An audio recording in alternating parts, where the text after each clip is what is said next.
Hi guys, how are Hi, you? Serena. We're recording. Hi. Oh, brilliant. Ncuti, Aimee, welcome back. It is so good to have you back on our screens. Thank Oh, you. thank you. Oh, I've met you before. I think I've met you before. You interviewed us last year, didn't you? Me and Asa.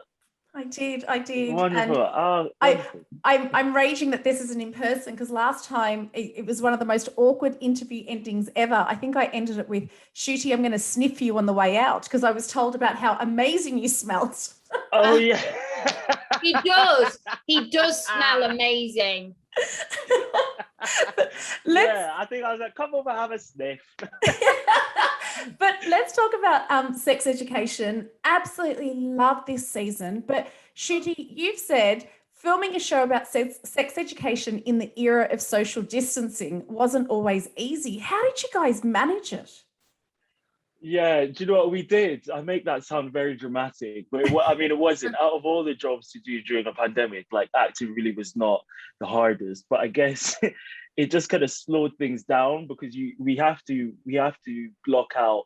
We want to, and it's part of the process that we block out and we choreograph each of the intimate scenes before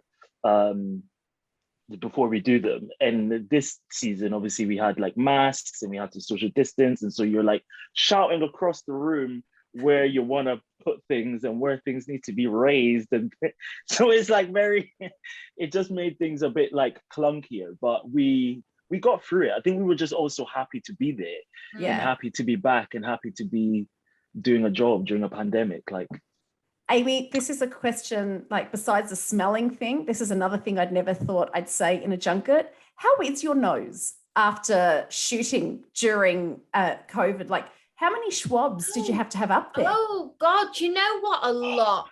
A heck of a lot. I don't even react now when someone does a test on me. Honestly, it's very funny actually when someone who doesn't has never done it before and they'll come over, I went on another job and they came over and they were like giving me all the warnings and stuff. And I was like, darling, just go for it.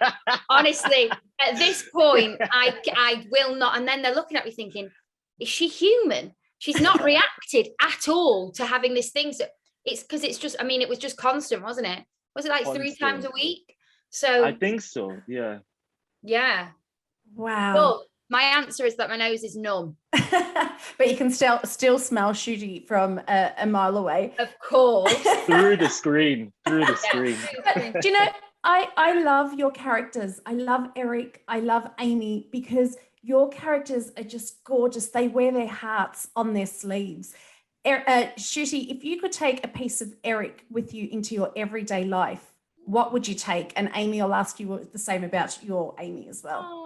Oh, thank you for saying that. That's very kind. I think I know what I'm going to say.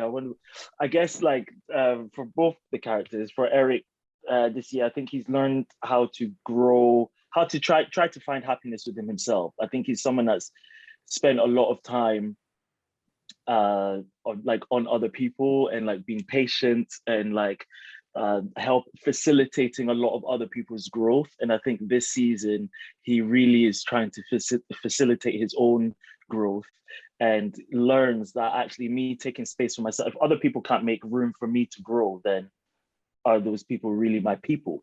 And so that's what I would like to take forward from that. I think I have in the past 2 years, that's what I've been taking forward from Eric. I love that. Aimee, what would you take from Aimee? Very, very similar that, but also I think because Aimee's also trying to grow out of this people pleasing and getting her worth from others. But I think that also her presence, like how present she can be with people. Yeah. Like if she's just someone speaks, she's there, she's with them. I think I can go up into my head a lot, and I'm quite like an overthinker, and I can get quite lost in spirals of anxiety and over analyzing things. And actually I think Aimee is a lot better at just being in the here and now than I am. I think she's good at being present, and and I think that is a really good quality to have. So I would like to be a bit more like that. And finally, for the two of you, what has been the best thing for you being a part of sex education? Oh, I think meeting the cast of sex education for me, I would say. meeting some new amazing friends and people to have in my life, like for a very, very long time. I think the people make sex education for me. Like, yeah. So you guys have really taken the friendships off screen. Definitely. Yeah.